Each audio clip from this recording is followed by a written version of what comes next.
This is the next 20 minutes where I try to condense a topic within 20 minutes or less. If I can't do that, I make a second video, a part 2, because life is short, our time is valuable, and we have stuff to do. So today I wanted to talk about Amber Hilberling. She is part of a case that has become really famous. Really unfortunate, sad case. So I'll just start right at the beginning. Amber Hilberling was born in 1991 in Missouri. She was a good kid by everyone's account. She was very normal. She was into sports. She was into hair and makeup. She was a girly girl. She ended up meeting her husband, Josh Hilberling. He was in the military. They quickly got married and she got pregnant. They moved to Fairbanks, Alaska. I don't know in that order, but anyway, they ended up coming back and they lived in Arizona. When they moved to Arizona, they moved in a high-rise building. So in this building, they were having a very contentious marriage. There were a lot of problems by everyone's account, and it just wasn't working out. You know, she was pregnant and just, a very fast marriage, lots of changes all at once, and that can be really hard, and they were both in their early 20s.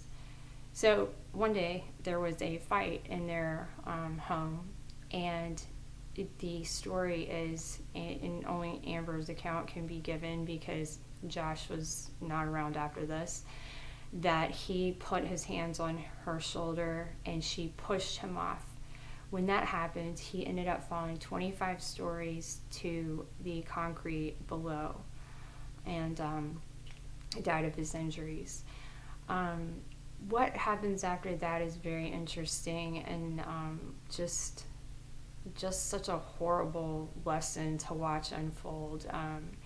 She went to the police station with her grandmother, and she began talking and just letting go and just venting all, everything she felt, the guilt and the pain and she said, I could just keep seeing him fall. I just keep seeing him fall. It's all the terrible things you would expect to someone to feel after that.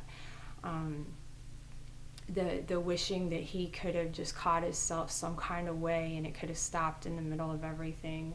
But of course, that did not happen. So in that interrogation room, while she's speaking with her grandmother, whether she knew it or not, or maybe she just didn't care, but they had cameras, they could hear her, and they were listening.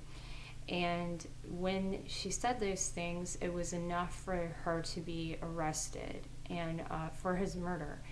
And so what happened after that is that she did, she got a defense going, and she wanted to take this to trial. She said she wouldn't plead guilty to murder because she didn't murder him. So it wasn't ever her intention. So she was offered a plea of 5 years, and she could have just accepted the 5 years, and that would have been the end of it. She would have served her time, which would have actually been done by now.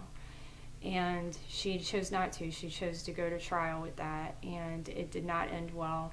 She ended up having a very long sentence, and at this point, she is not alive either. She committed, I don't want to say, but they found her hanging in her cell, and there was never a note, there was never anything like that. The family has an issue with that, which that would be very hard for me to accept too as a family member. And I don't know everything going on there, but I do know she was found in that condition.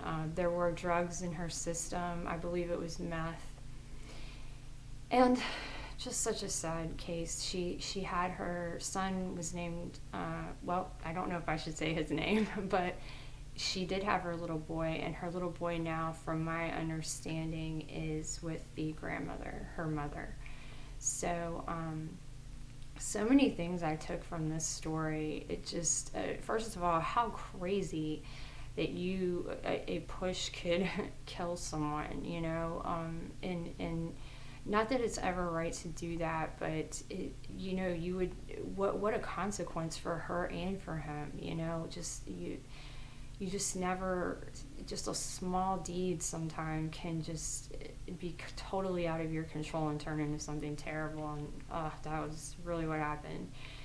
And then who also would think that windows, I mean, why was the window not, this was an older building, and they said that the windows were more like the glass of a picture frame, not enforced like we have now. So that was able to happen.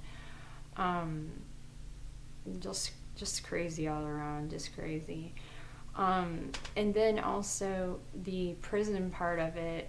My husband was a corrections guard officer, and they dealt with that situation at their jail, a person hanging, and it, you just wonder how she wasn't in any trouble. She had been there a while, so she wasn't being, watched or anything like that. But just how unfortunate to think that is the point she got to.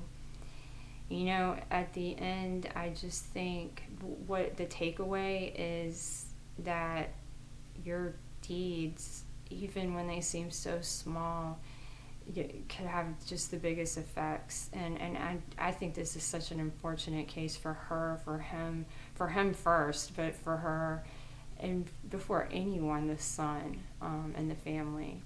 But I think she should have taken the 5 years. I think it's fair, but for that action, he would not have died that day. So, just lots of things there. Having a family member that worked in prison, I just wonder how, what the investigation is into that. And it's very unfortunate that it ended the way that it did, but how crazy that you can get into, what if you accidentally pushed somebody and that happened? Like, can you imagine just the guilt forever?